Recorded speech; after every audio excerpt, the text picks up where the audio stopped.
మన ప్రభువును ప్రియరక్షకుడునైన యేసుక్రీస్తు శక్తిగల నామములో మీ అందరికీ శుభములు. ప్రియమైన దేవుని బిడ్డలారా, మరి ఎలా ఉన్నారో?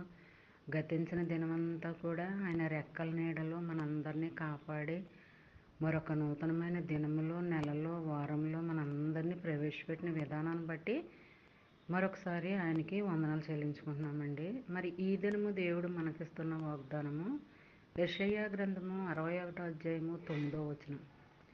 జనములలో వారి సంతతి తెలియబడును, జలముల మధ్యను వారి సంతానము ప్రసిద్ధునందును. వారు యెహోవా ఆశీర్వదించిన జనమని వారిని చూసిన వారందరూ ఒప్పుకొందురు.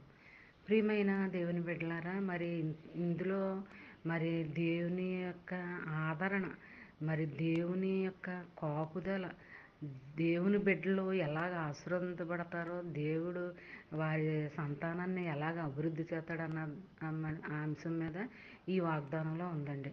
మరి నువ్వు ఎక్కడున్నా సరే, మరి ఎంతమంది జనాల మధ్య ఉన్నా, ఏ ఊర్లో ఉన్నా, మరి వాళ్ళ మధ్యలో మరి నిన్ను హెచ్చించేవాడుగా చేస్తాడనమాట అండి.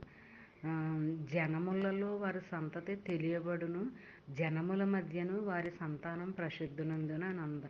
మరి నువ్వు ఎక్కడున్నా సరే, మరి నువ్వు దేవుని బిడ్డవని ఒక గుర్తింపు అనేది దేవుడు నీకు అక్కడ కలుగు చేస్తాడనమాట అండి.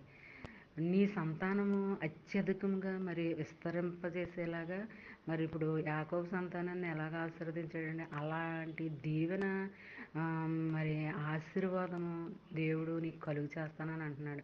ప్రసిద్ధి నొందుతామని అంటున్నాడు. అంటే నీ పలానా వ్యక్తి యాకోబుకి సంతానాన్ని మరి ఎలా పోల్చారు? యాకోబు బిడ్డలు అని ఎలాగైతే అన్నారో, అలాగే నిన్ను కూడా జనములలో అత్యధికమైన దీవెనలతో నింపి నీకంటూ ఒక ప్రత్యేకమైన స్థానాన్ని ఇస్తాను అని అంటున్నాడు అనమాట అండి.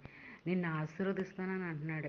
మరి నిన్ను, నీ బిడ్డల్ని చూసిన వారందరూ కూడా వీరు దేవుని బిడ్డలు, వీరి జోలికి వెళ్ళకూడదు అన్న ఆలోచన వాళ్ళకి కలిగించేలా చేస్తానని అంటున్నాడు.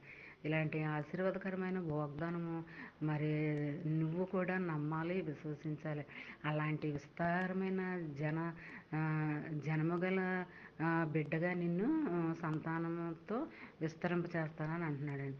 ఇలాంటి దీవెన ఆశీర్వాదకరమైన వాగ్దానము నీ జీవితంలో ఈ వాగ్దానం నెరవేర్పు కలగాలని కోరుకుంటూ, గాడ్ బ్లెస్.